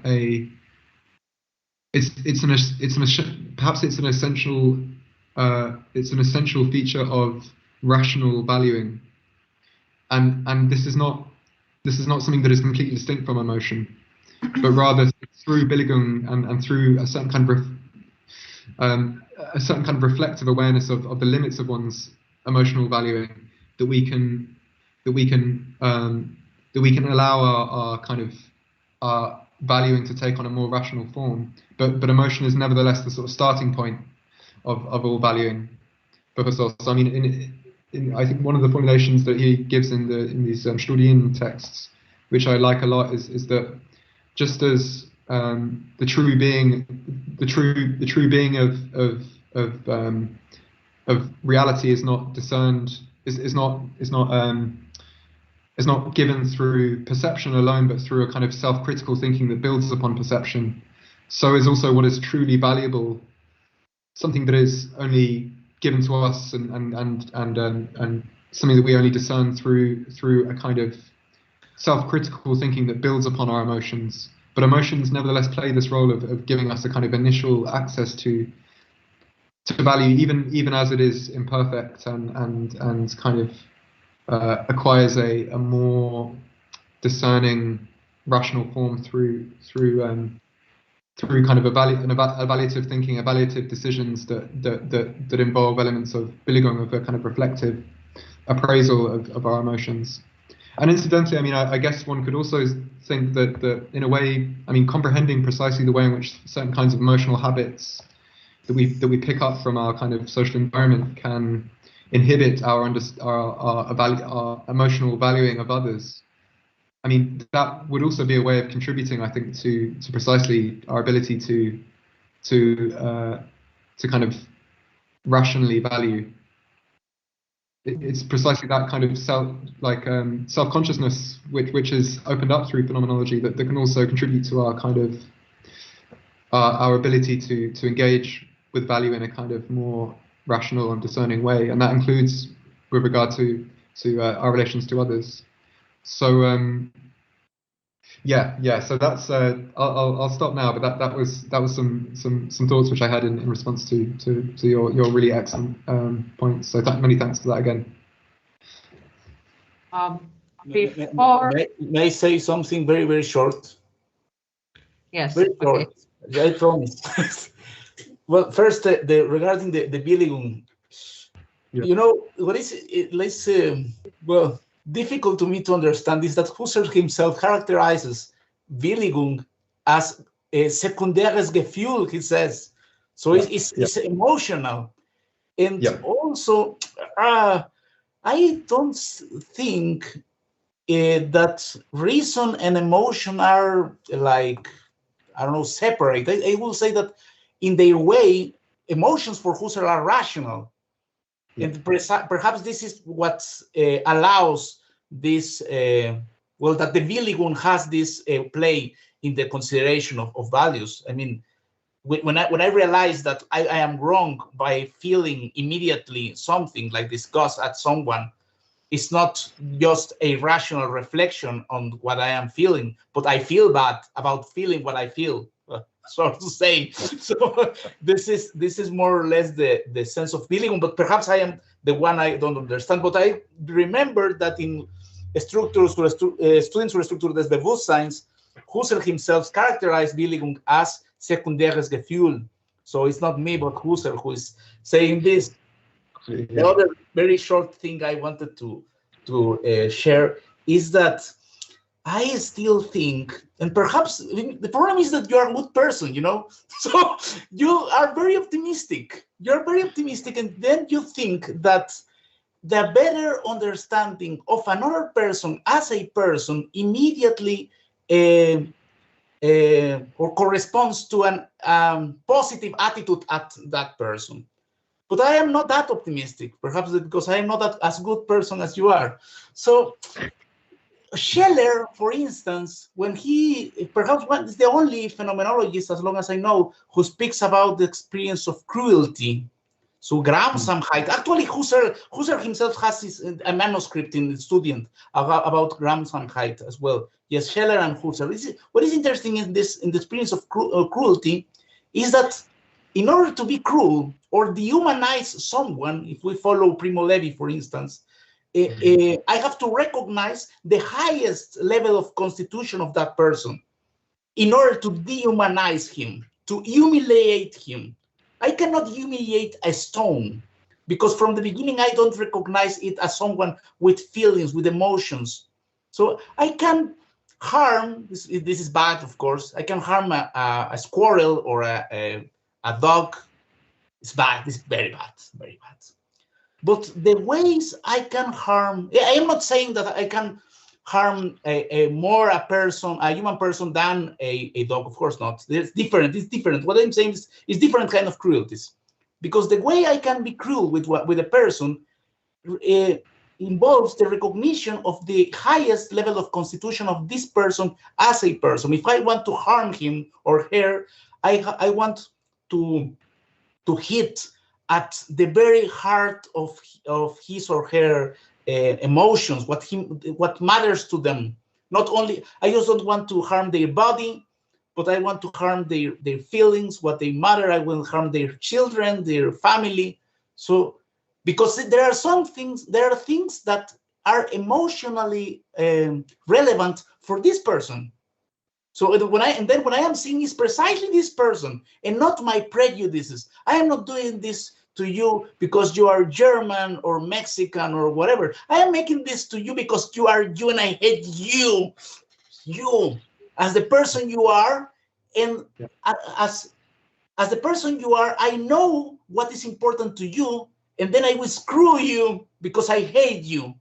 So, and I can perform acts of dehumanization starting from this perspective, like the Nazis in the concentration camps that started like hitting the legs in order to these people not to see them as equals. But what is important here is that this dehumanization started from an account, a positive account of the person. Otherwise, it could be like trying to harm a stone. So they mean it. So then the Nazis mean it. They want to dehumanize. Not only, they don't thought that they were not human beings. They were, but they are inferior, and they deserve to be treated that way. That is the core of dehumanization, and this is something that is part of, and perhaps this is the reason we can blame those who sustain racist positions. So it's not something that, well, you know, this I misunderstood this person as a person. It was a mistake. No, the reason I am telling this to you is because I don't think it is a mistake.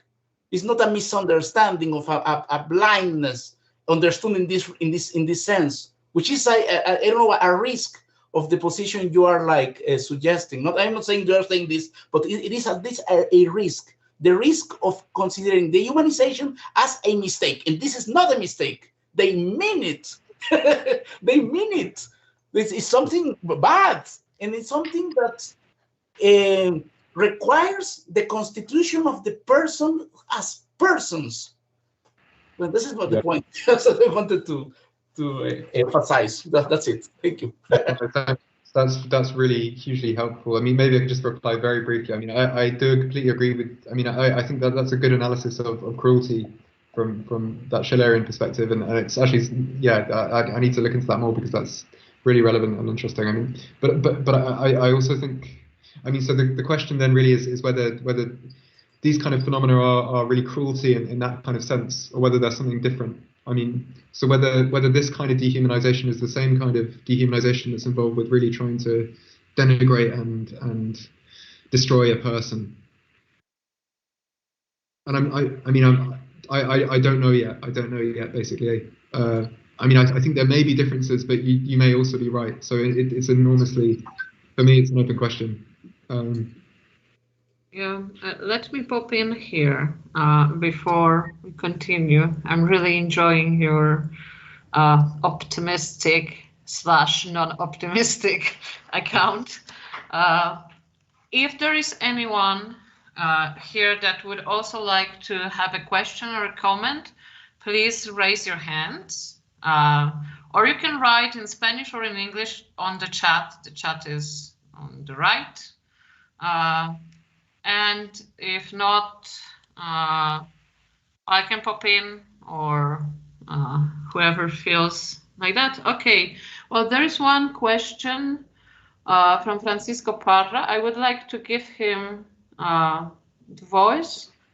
I won't be the next, and I will like to go back to what you are saying. Okay, Francisco, your turn. Hi, I'm sorry for my English from the beginning, but thanks a lot for, I arrived late, I'm sorry, but I listened to the conclusion and the discussion with Ignacio, and thanks a lot. And thanks also to Agatha. I have a question about evil, right? I was listening to Emmanuel Falk the other day, and he was saying that the problem of evil is when it doesn't show up, but you can't see it, right? So probably the problem, for example, related to emotions is when how do you say that, when the evil is made without the other one noticing it. I'm sorry, without the reaction of the emotion. I mean, I know from what I heard, and I'm really sorry if I'm probably saying you can say I said it in the beginning, so I catch up with another one. But the fact that the evil can really show up when it doesn't show up, it's a kind of contradictory situation with evil. I mean, of course, suffering is a kind of evil, but at least it's manifesting itself, right? Probably Falk is wrong. I don't know. It's something to think about. But related to the emotions, from one point of view, there is the thing that at least there's something showing up, right? Something to work with from a kind of, yes, let's say with Falk, from a kind of ethic, probably related with, I don't know if this can works with this word here, but probably with kind of a religious perspective, theological perspective, right? Suffering has not a good thing, but has a kind of manifestation, right? I'm not saying that I agree with that thing, with that thought, that it's something we can consider. And the other thing is that, well, I will leave it like with that, because I also have something. But thanks a lot, Mr. Jardine, and thanks, Ignacio. Many thanks, Francisco. There's really excellent questions. And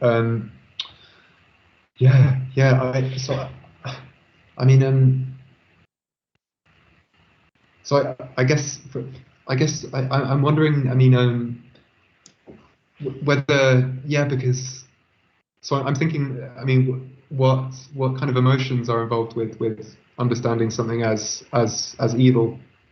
And it seems to me probably hatred would be the most likely candidate that to feel something to be evil is to hate it. And I mean, so I guess if that's what we mean by evil, something that we hate and we put beyond the bounds of all humanity, and that we identify as something which should be kind of expelled from our human life form.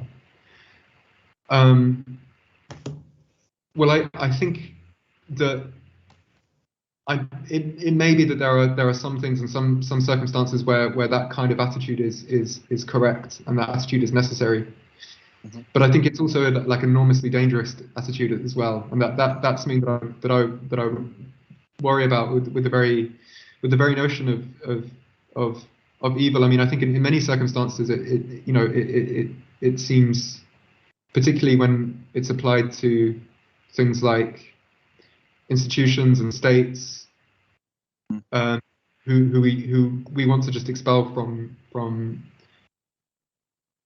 because of their sort of practical project. We want to just kind of expel from humanity altogether. I mean, I think that is correct, but I think particularly when we understanding individuals as evil, I think is dangerous. At least it's risky, because it kind of inclines us towards a situation of basically just wanting to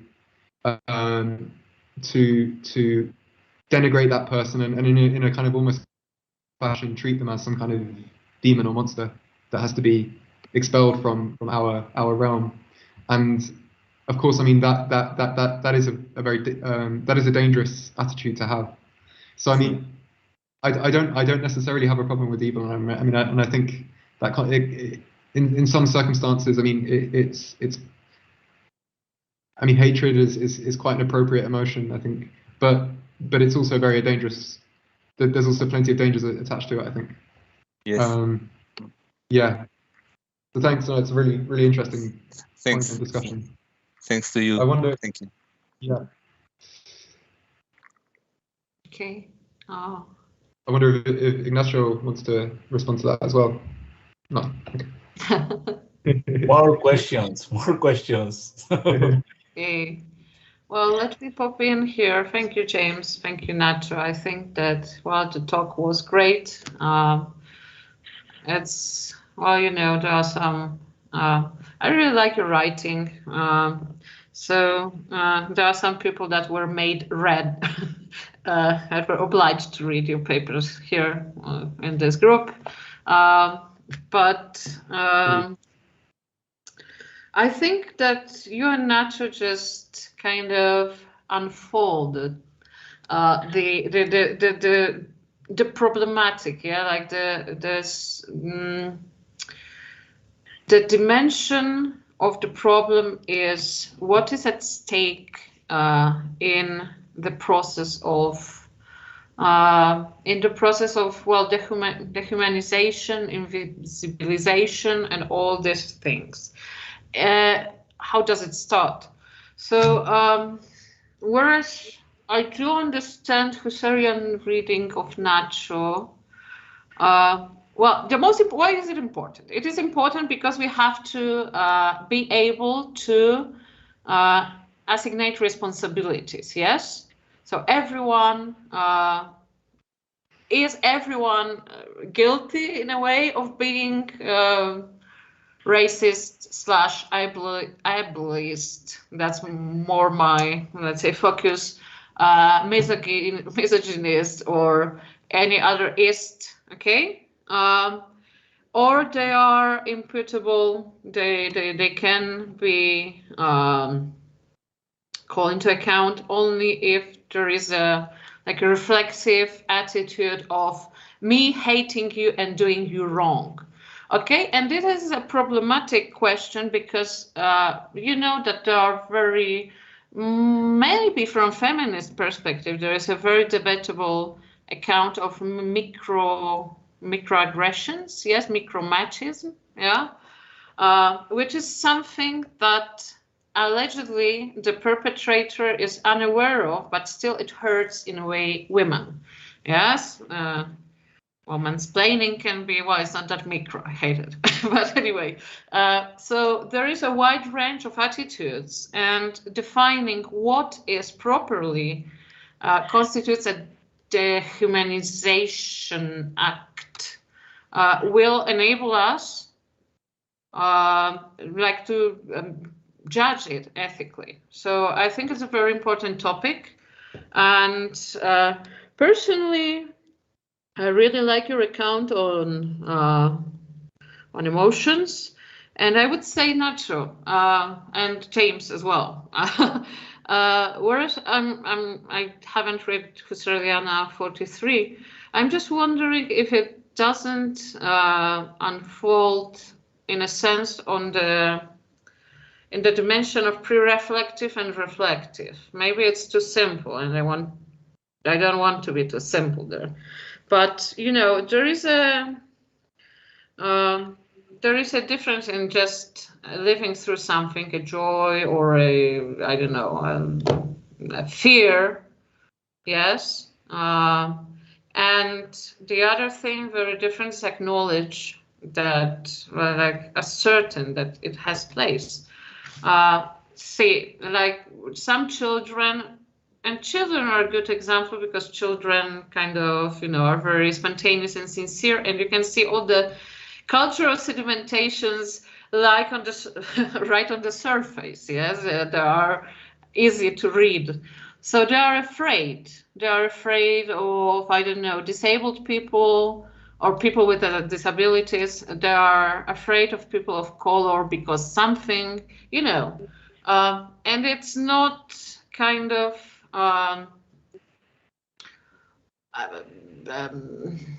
What I mean that there are some attitudes that are not reflective, they are not conscious. I think your term fits there very well. My question would be to both of you, in this context, how do we construe, so to say, the notion of person? Is it like something really given, or it's also kind of invested with different sedimented meanings? And the other question, more technical, to James, this is to both of you, and to James, do you think that all emotions are blinded in a sense? Because, you know, the idea of something being always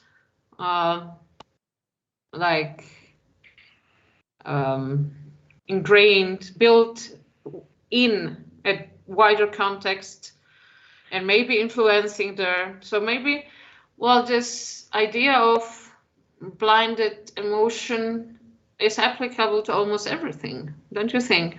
Well, that would be me. Yeah. Thanks. Fantastic. Thanks so much, Agatha, for these really great reflections and questions. Shall I say something first? Yeah. Okay. Great. So I mean, I on the question of whether all emotions are blind. I mean, I think in a sense, yes. I mean,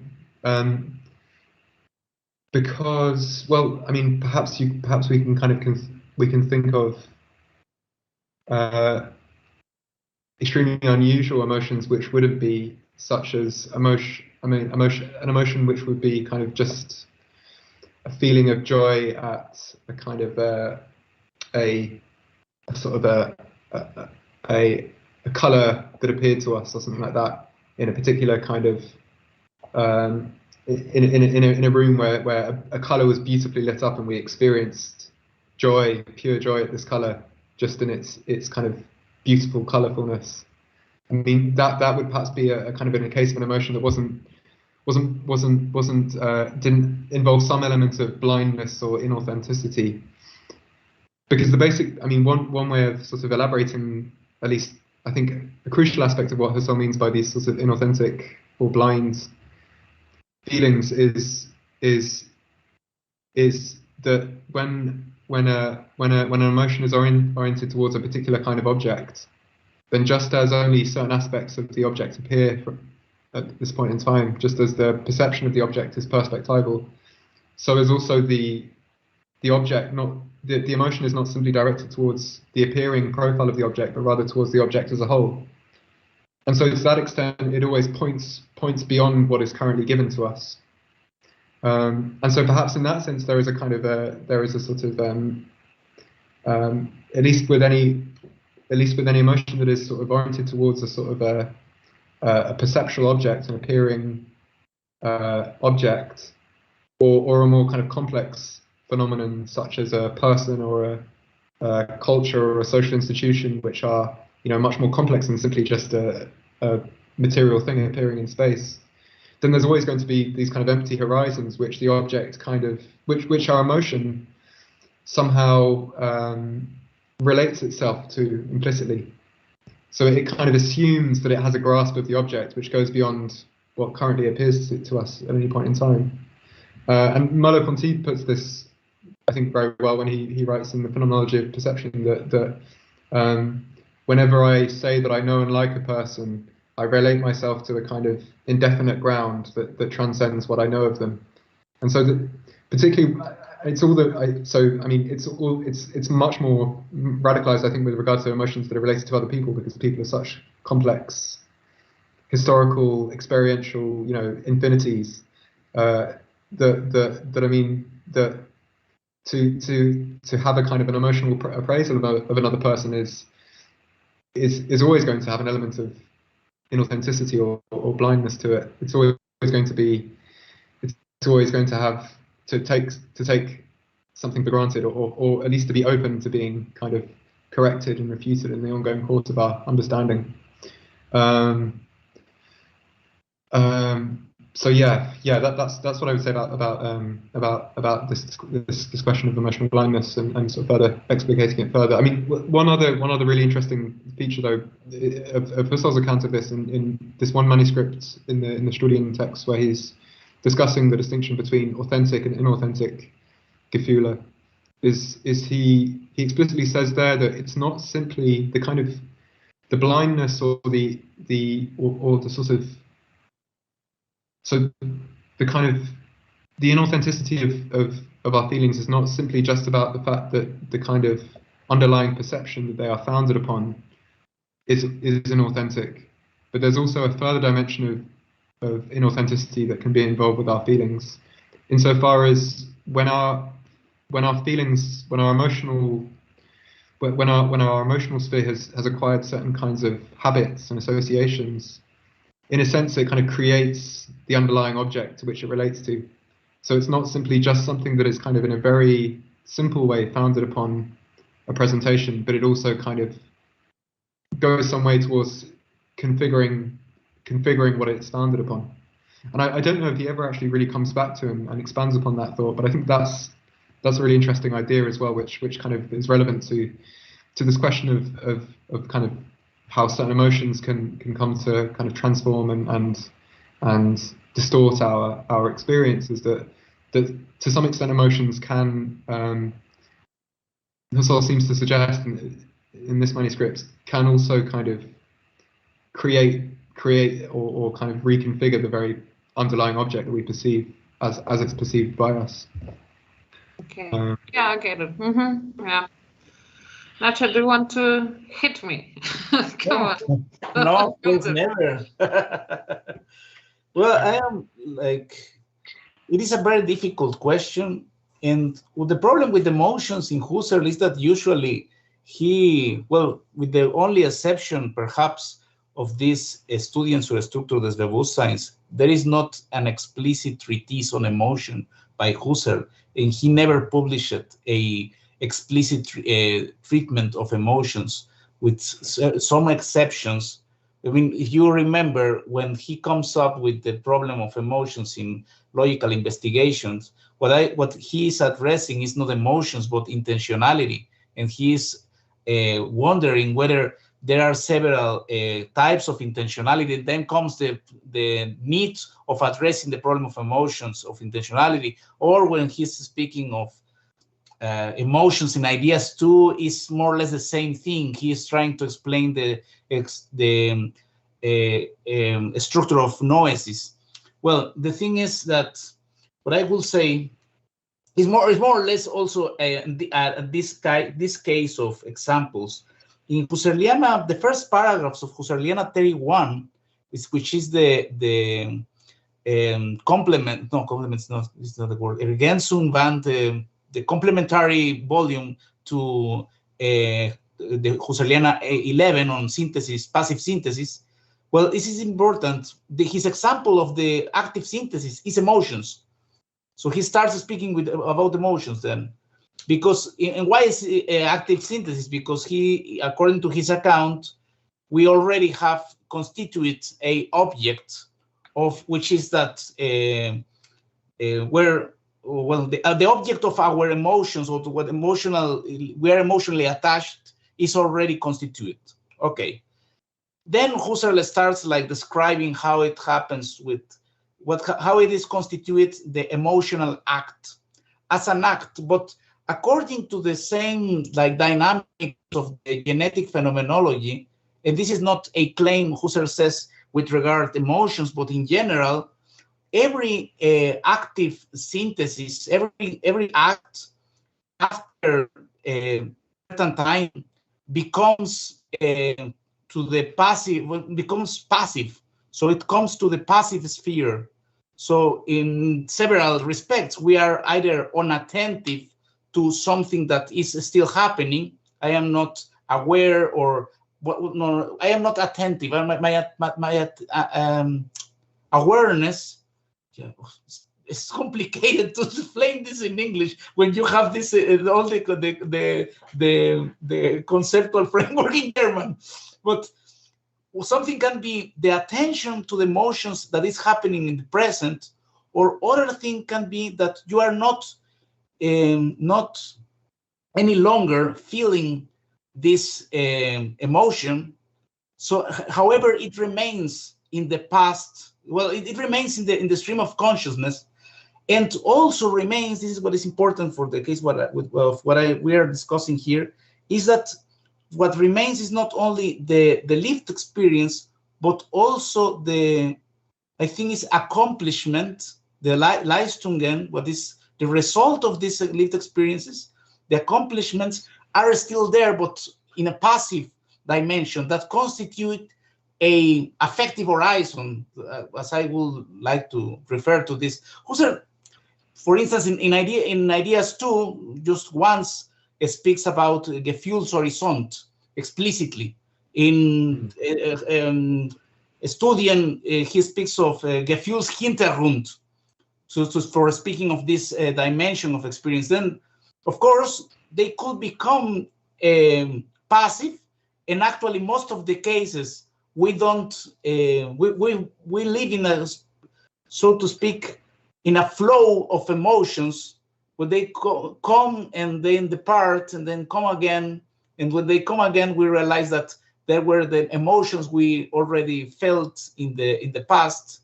So, well, this is more or less what I have to say with regard to the question in the context of how is this issue in Husserl's writings. There is a couple of things in Husserliana 43, and a little bit Jose Riana 31 that might address this topic. Yes. So when your question is where there is like unconscious emotions. Not Or perhaps unconscious. No. I wouldn't say unconscious. I would say unattentive. You know what I mean? Like there is horizons of emotions, moods. Yeah, my topic, my favorite topic, moods, is the case. Is precisely the case of this kind of emotions that are not active, but are like